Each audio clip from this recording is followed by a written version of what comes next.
Bonjour à toutes et à tous et bienvenue dans cette nouvelle vidéo. Aujourd'hui on se retrouve pour reparler des études de lettres. En ce moment c'est la période Parcoursup, mon master, alors les affectations, acceptations en thèse. Je parle très souvent des études de lettres sur ma chaîne et pour cause, j'en suis le parfait produit, baccalauréat littéraire, licence de lettres, master de lettres, thèse en littérature.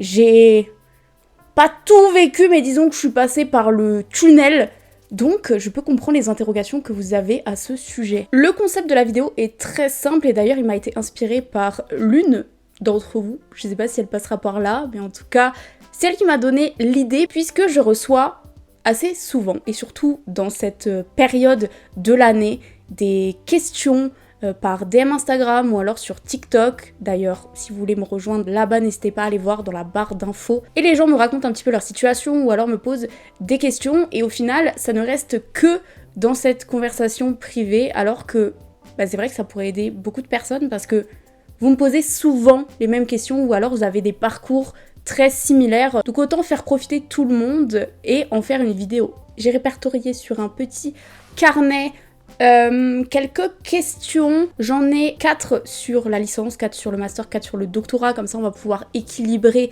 tout ça.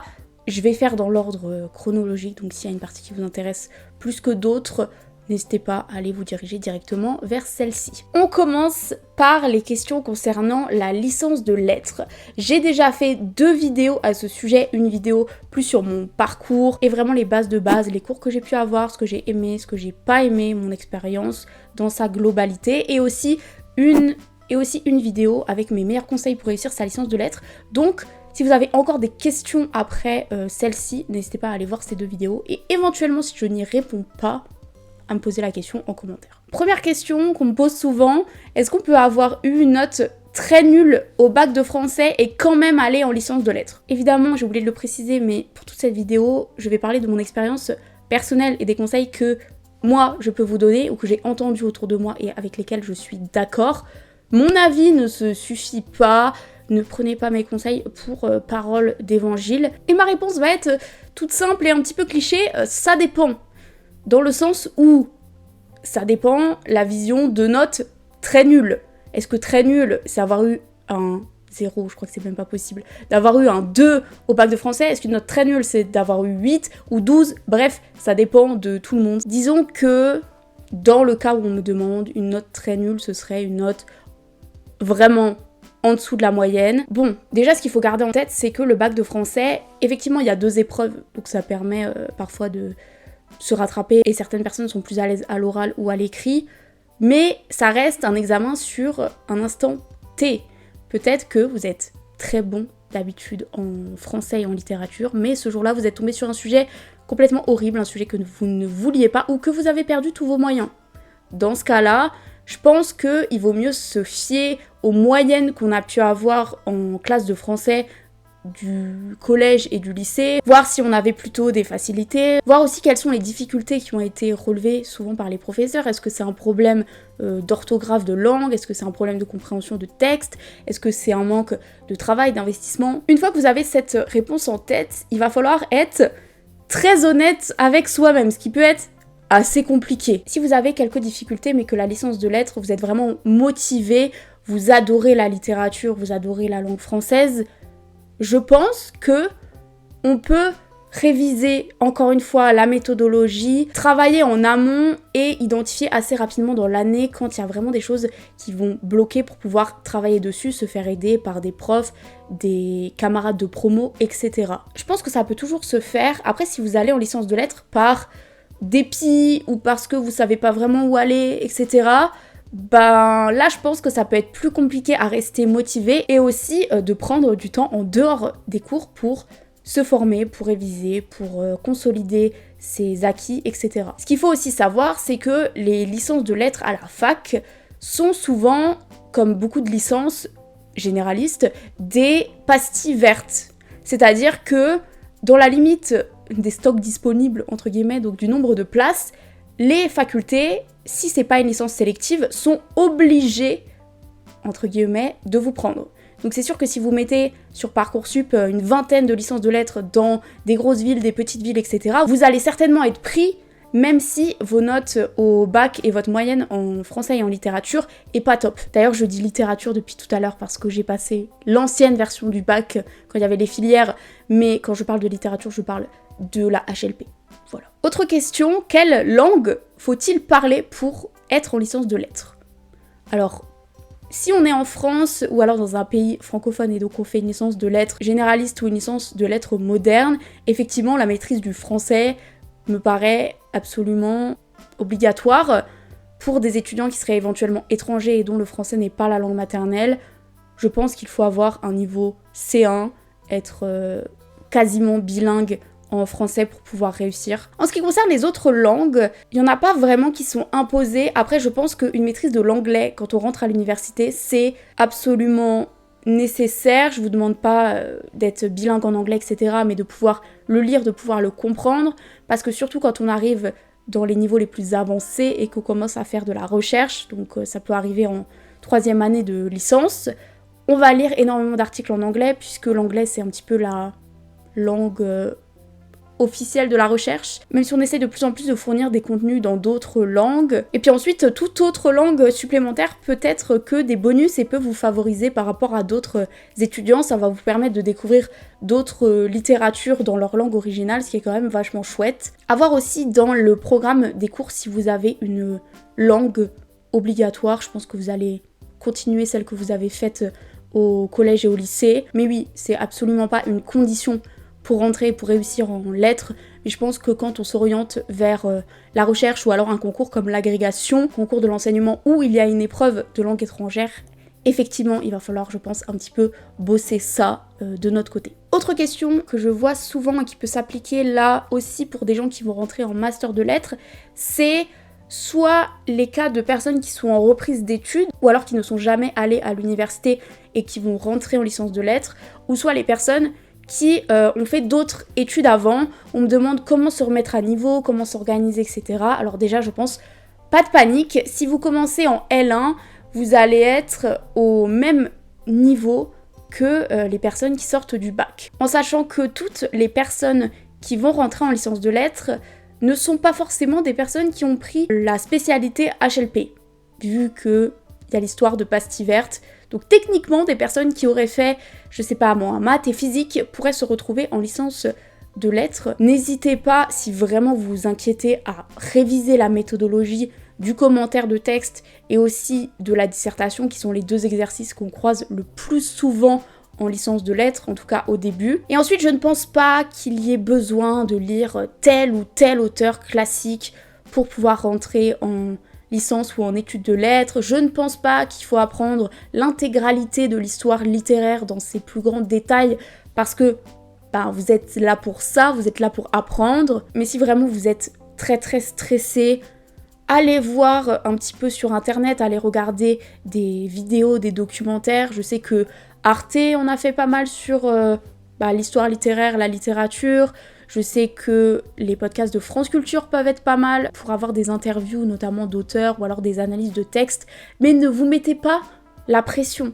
Ne vous forcez pas à aller vous intéresser à tel ou tel auteur parce que vous pensez que c'est vraiment la base. Vous allez en voir beaucoup, vous aurez le temps pendant vos cours de lire et d'analyser ces auteurs. Je glisse aussi le fait que si vous rentrez en études de lettres et que vous aimez énormément lire, CF, une vidéo que j'ai faite il y a quelques mois maintenant, prenez le temps de lire ce qu'il vous plaît.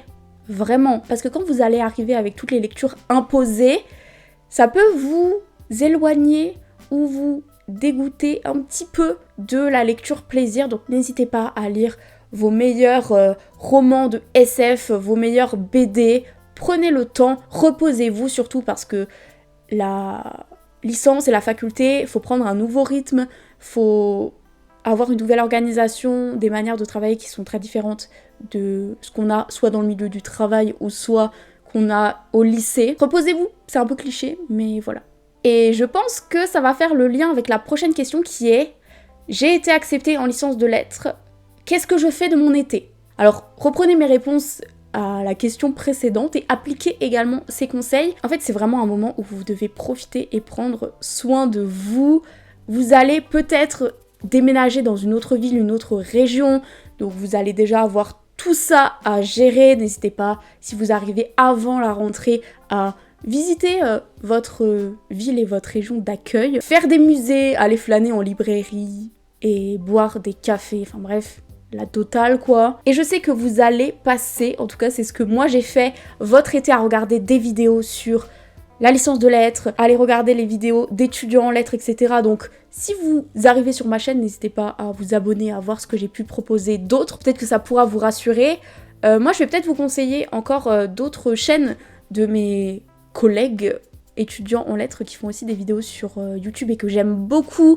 On a d'abord celle que j'ai découverte en première. Il s'agit de Eve Antonoff qui est en doctorat en littérature comme moi et qui fait une thèse, qui a fait énormément de vidéos, notamment sur ses études de lettres, son master, etc. Donc je vous mets la référence juste ici. Ensuite on a Écho Lointain. Je le trouve vraiment très inspirant. C'est un étudiant qui a commencé sa licence de lettres l'année dernière, il me semble, et qui documente dans ses vlogs son parcours, ses lectures. Il est super, j'adore ses vidéos. Et on a aussi le tout nouveau, celui qui vient d'arriver sur YouTube, mais qui était déjà sur TikTok et Instagram, Low Sleeper. Et là, on va être sur un concept complètement différent, puisqu'il fait des capsules audio où il va lire et interpréter des extraits de classiques de la littérature, que ce soit française ou étrangère, pour vous donner un petit peu une idée et pour voir éventuellement ce qui peut vous plaire en littérature. Je trouve que ces capsules, c'est toujours une bonne idée. Et rien ne vous empêche ensuite d'aller vous renseigner sur l'auteur ou l'autrice qui vous a tapé dans l'œil, à aller lire ses œuvres. Bref, je trouve qu'il fait un travail absolument incroyable, donc je vous le conseille. On passe maintenant aux questions qui concernent le master de lettres. On va aller chez les un peu plus grands. Première question, quels sont tes conseils pour construire un bon sujet et une bonne problématique de mémoire? Je ne vais pas m'étaler dessus car j'ai fait toute une vidéo à ce sujet, mais je dirais que les mots-clés sont passion, prenez un sujet qui vous intéresse, originalité parce qu'il va falloir vous démarquer, et aussi un sujet qui paraît pertinent et qui pose vraiment question, dans le sens où vous devez résoudre un problème littéraire, où vous devez révéler une nouvelle vision d'une œuvre ou d'un auteur. Mais si vous sortez une analyse qui est complètement évidente et qui a déjà été faite par tout le monde et qui va de soi, bah c'est pas forcément très intéressant. Dans le mot problématique, il y a le mot problème. Alors évidemment, on n'essaye pas de concilier deux choses qui n'ont absolument rien à voir, mais il faut quand même avoir en tête que votre mémoire, c'est une démonstration. Donc si vous posez la question et que tout le monde a déjà la réponse, c'est pas forcément le plus pertinent. On me demande ensuite comment choisir son master de lettres, puisque les masters comparés aux licences peuvent être beaucoup plus spécifiques. Alors on a des masters assez généralistes comme moi j'ai pu faire, qui était un master de lettres où on était mélangé entre littérature comparée, littérature française, que ce soit moderne, contemporaine ou alors médiévale. Mais on a aussi des masters qui sont beaucoup plus ciblés, donc soit en littérature médiévale, soit en littérature comparée, etc. Comment choisir son master? Déjà, choisissez bien la ville, si vous voulez changer de ville ou pas. Choisissez bien au niveau de la spécialité, c'est-à-dire que si vous détestez, ça paraît évident, hein, mais je sais que ça peut être compliqué quand on est stressé avec mon master, ne prenez pas un master de littérature médiévale si vous détestez ça, ne prenez pas un master de littérature comparée si vous ne voulez pas faire ça après, parce que le master, même si il peut, et on va en parler tout à l'heure, ouvrir au concours de l'enseignement, il va plutôt former des chercheurs et donc des personnes qui vont aller en doctorat et en thèse dans le domaine de spécialité que vous avez choisi. Donc choisissez-le avec soin. J'avais aussi une question sur des personnes qui n'avaient pas fait de licence de lettres et qui rentraient en master de lettres. CF, la question un peu similaire sur la licence, je pense que les conseils s'appliquent également. Ne prenez pas ça comme quelque chose de foncièrement négatif parce que vu que vous allez rentrer dans la recherche, peut-être que votre bagage qui est pas seulement littéraire va vous orienter vers des sujets de recherche qui sont innovants et qui vont être complètement interdisciplinaires. Je sais que la personne à qui j'ai répondu il y a pas longtemps avait fait une licence de communication et allait rentrer en master de lettres. Peut-être que vous pouvez mettre au service toutes les connaissances que vous avez accumulées pour par exemple proposer un sujet entre littérature et communication. Je sais pas, moi sur les réseaux sociaux, les stratégies des maisons d'édition, les influenceurs littéraires, etc. Et maintenant, on va passer à la question, sans vouloir trop teaser, qu'on me pose le plus en ce moment et surtout cette année avec la réforme du CAPES et du CRPE qui va passer en 3e année de licence. La question est que si je veux passer les concours de l'enseignement, il vaut mieux le faire en 3e année de licence ou alors faire un master de lettres et ensuite passer les concours. Encore une fois, ça dépend de votre profil, ça dépend de votre situation, ça dépend de vos envies. Alors là, on va rentrer dans un sujet qui peut être très polémique. Encore une fois, il s'agit de mon avis personnel. Pour avoir travaillé dans l'éducation nationale pendant plusieurs années, pendant mes études, alors du coup moi j'avais pas encore passé le concours mais j'étais contractuelle. Si vous passez le concours, il faut garder en tête, en tout cas le concours pour devenir prof de français, parce que je pense que c'est ce qui peut concerner le plus d'entre vous. Une fois que vous avez votre concours, vous allez être affecté dans n'importe quelle académie de France et vous leur devez 4 ans. Donc est-ce que vous êtes sûr de vouloir passer ces concours-là? Peut-être qu'en L3 vous êtes pas encore décidé, mais vous vous dites que peut-être ça peut éventuellement vous plaire, faites un stage, allez voir comment ça se passe en collège, en lycée, parce que on a l'impression tous de connaître le métier de prof, parce qu'on a tous été à l'école, mais entre voir des profs et être à la place du prof, c'est absolument pas la même chose. Donc est-ce que vous êtes sûr à 100%?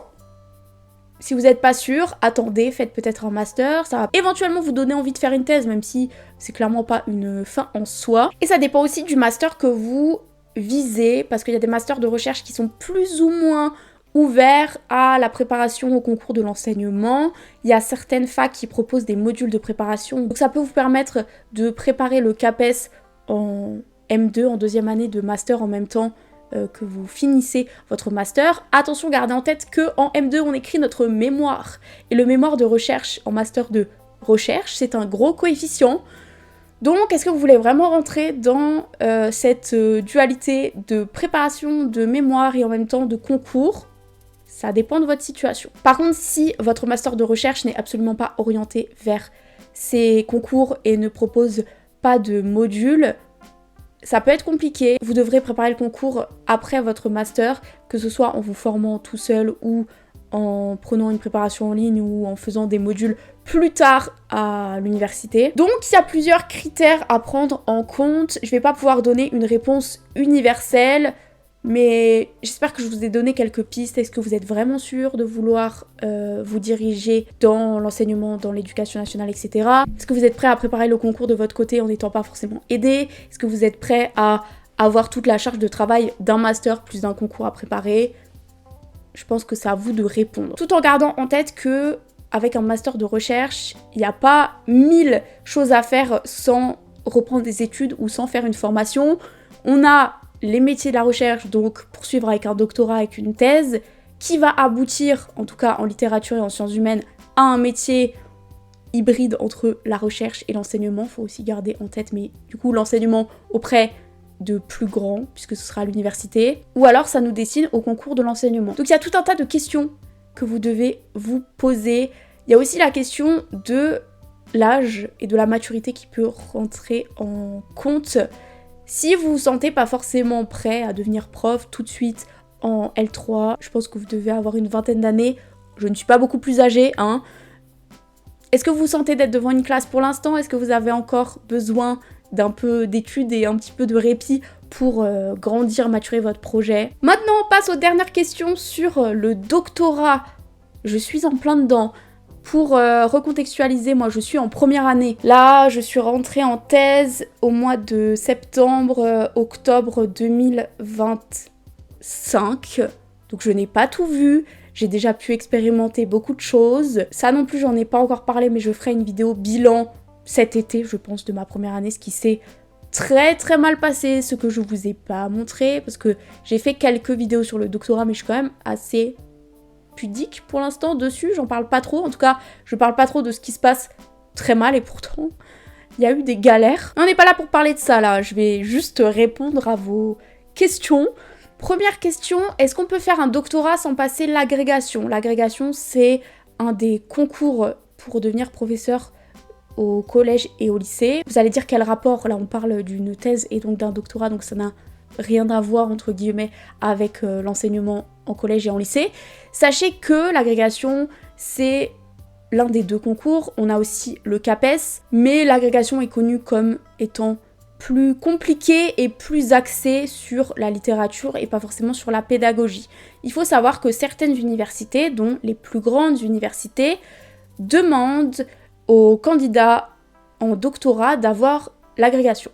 Ça peut être une condition, mais pas une condition officielle, puisque techniquement ils ne peuvent rien imposer, mais sachez que ça peut être un critère de sélection pour entrer en doctorat. Mais ça, c'est souvent dans les grosses universités. Moi, je suis dans une petite université, en tout cas pour l'une des deux, où on ne demande pas l'agrégation pour entrer en doctorat. Maintenant, sachez qu'il y a deux manière, entre guillemets, de faire son doctorat. On peut faire son doctorat en étant financé par un contrat doctoral, c'est-à-dire qu'on est embauché par l'université pour écrire notre thèse, écrire des articles, donner des cours, etc. à l'université.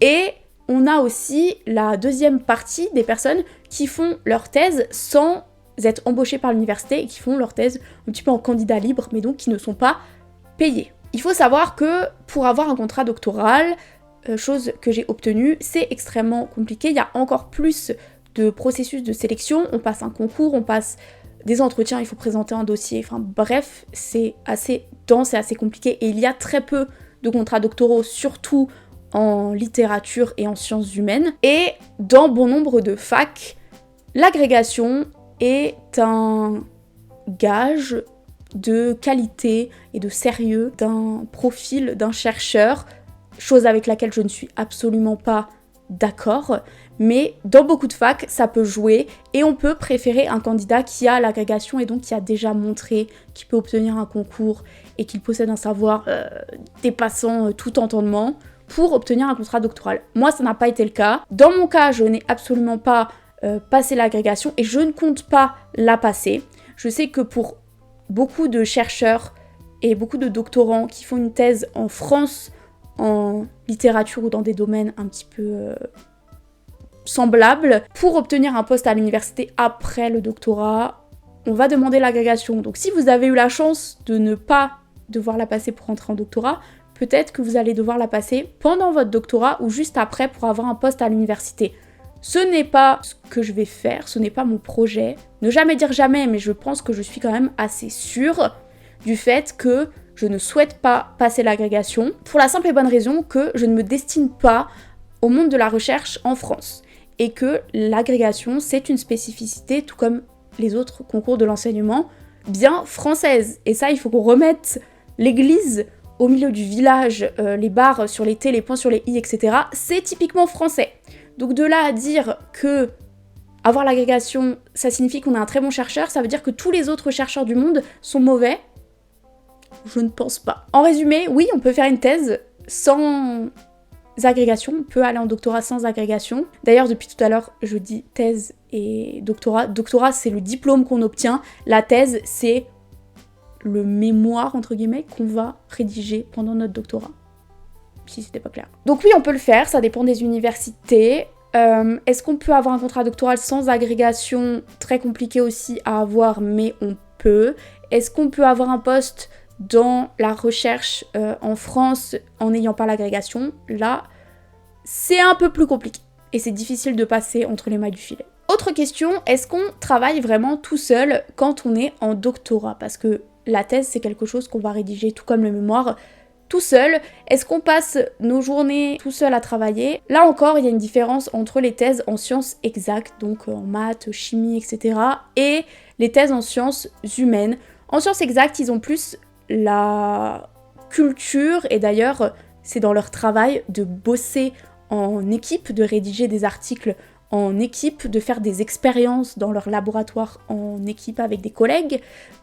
Donc, ils sont beaucoup plus sociables et ils travaillent beaucoup plus en groupe que nous, les doctorants en sciences humaines. Ça dépend également du sujet, ça dépend si on fait un sujet théorique ou on fait un sujet plus de terrain. Souvent en littérature, on fait des sujets qui sont théoriques. Là encore, ça dépend de l'université dans laquelle on le fait, ça dépend des laboratoires. Parce que oui, on appelle ça un laboratoire, même si on est en littérature. Si vous êtes dans une grande université ou une université qui a beaucoup de moyens, vous aurez peut-être des bureaux ou des salles de recherche à votre disposition. Vous pourrez réserver, je sais pas moi, des salles spécifiques dans les bibliothèques.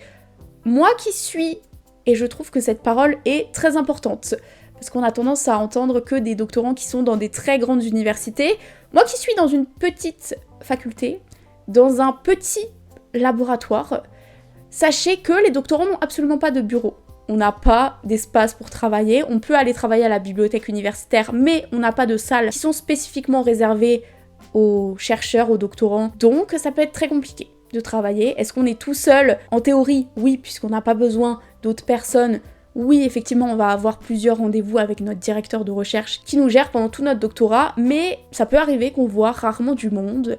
Et là, je pense que c'est notre responsabilité individuelle d'aller à l'université, même si on n'a pas forcément d'espace, de rencontrer des autres doctorants, que ce soit dans des formations, mais aussi des événements un peu plus informels.